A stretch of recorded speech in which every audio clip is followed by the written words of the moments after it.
So I've gone back and forth a lot whether or not I should share my grandfather's advice about social media or not. And of course, I've decided yes.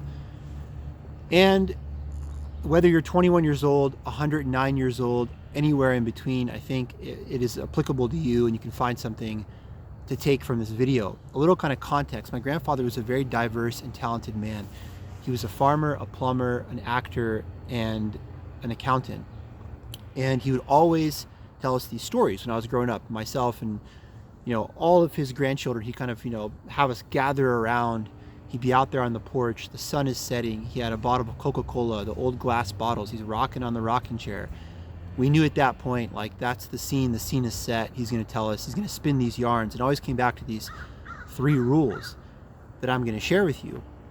My grandfather was extraordinarily talented. One year he won a major award for portraying Virgil from Dante's Divine Comedy, Hamlet, and Tybalt from Romeo and Juliet on the stage. And he was so dedicated, so committed that in his preparation, you could say he was one of those people that was like a method actor that would really get into the role. In order to prepare to play Virgil, he learned to speak Latin perfectly and Italian as well. And people told him, look, first of all, this is not necessary at all. The production is solely in English. And you really do not have to learn Latin, because if you know anything about the Divine Comedy, Dante basically invents modern Italian. And so there's just no need. He was that committed, though. He was that committed to the role. He's on stage playing Tybalt in the production of Romeo and Juliet, and the different servants of the Montagues and Capulets are in the street fighting, right? There's that, Abram and Samson kind of scene. Do you bite your thumb at us, sir? I do bite my thumb, sir. Do you bite your thumb at us, sir? No, sir. I do not bite my thumb at you, sir, but I bite my thumb, sir. And then, of course, Benvolio, who is Romeo's cousin, jumps into the fray, pulls out his sword, and says he just wants to keep the peace. And Tybalt, my grandfather, comes into the fray, and he's like, what? Art thou drawn among these heartless hinds? Turn thee, Benvolio, look upon thy death. And Benvolio, once more protests that, listen, I'm just trying to keep the peace, and maybe you can even help me do this. And Tybalt says, what? To draw and talk of peace? I hate the word as I hate hell. All Montagues and thee, have at thee, coward. At that moment in the production, a pipe burst in the theater. My grandfather was such a good actor and such a good plumber. He fixed the pipe, and people later on had to go back and revisit the original Romeo and Juliet script to understand that that was not part of the production. He did it so well, people thought that Tybalt, when he's about to fight Benvolio in the streets, actually goes and fixes a pipe. That's how well he did it. That's the kind of person that he was. What was this advice that he gave? There was a 3-part advice. It was never, ever, ever, ever, ever, ever, ever, ever, ever, ever, no matter what, ever, don't even think about it, ever give advice on social media.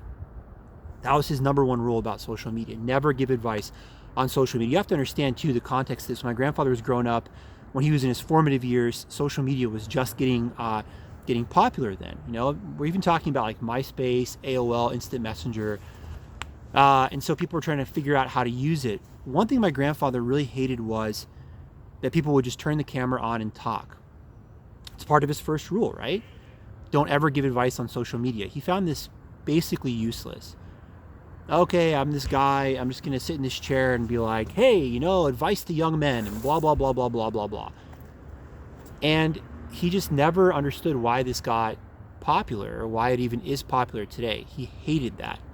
He's like, most of the time, probably 99.7% of the time, people have nothing actually to say or contribute, and there's no point in them pretending to do so. So that was number 1. His second rule of social media was, if you're going to be on social media, stop making excuses for it. He hated when a social media influencer would get on social media and be like, you shouldn't be on social media, while they were on social media. At this point, he'd always, rock back in the chair, rock, and spill his Coca-Cola sometime. My grandmother would have to bring him a new Coca-Cola. He'd be laughing so hard, and he's like, the hypocrisy is so obvious, right? You're telling people not to be on social media while you are using social media to tell them not to use this thing you're currently using. Absolutely brutal. His third and final rule was, it's basically the cardinal rule of all good writing, all good art. Show, not tell. If you're going to have a social media channel, show people cool stuff. Just show them cool stuff. Show them beautiful things. If you're a person who's interested in this classical, quintessential, the good, the true, and the beautiful, demonstrate that. Just show that. But he thought, kind of bringing all these rules together, that social media was not that at all. And he tried to warn us all these years ago. I think this is already now like going on close to 100 years. He tried to warn us that people are not going to just show you interesting stuff. They're not just going to do beautiful things, which will actually move the needle in the direction you want it to go. They're just going to basically turn the camera on, talk to you, give you the most kind of like platitude-ridden advice. They're going to turn the camera on and be like, all right, so you probably never thought of this, but if you want to succeed, got to work hard.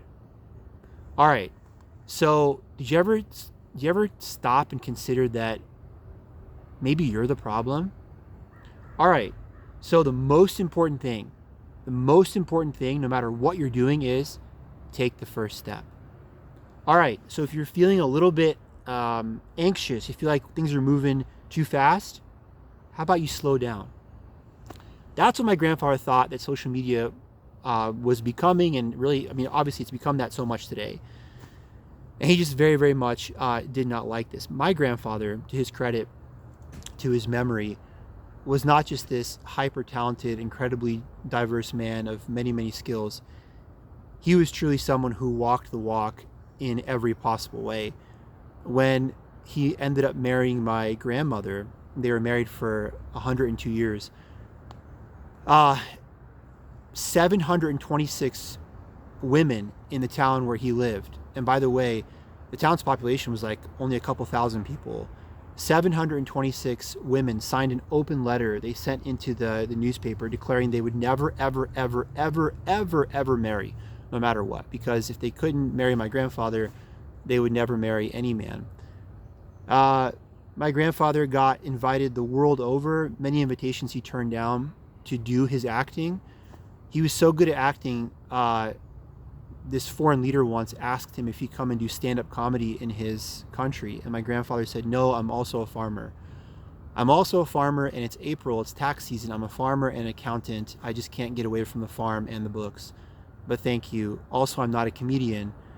To which the guy responded, he said, you're such a good actor that if you want to do funny, I'm sure it'll be the funniest funny possible. Because again, he was all about actually doing things, not just turning the camera on and talking. So I say, let's all try to be more like him.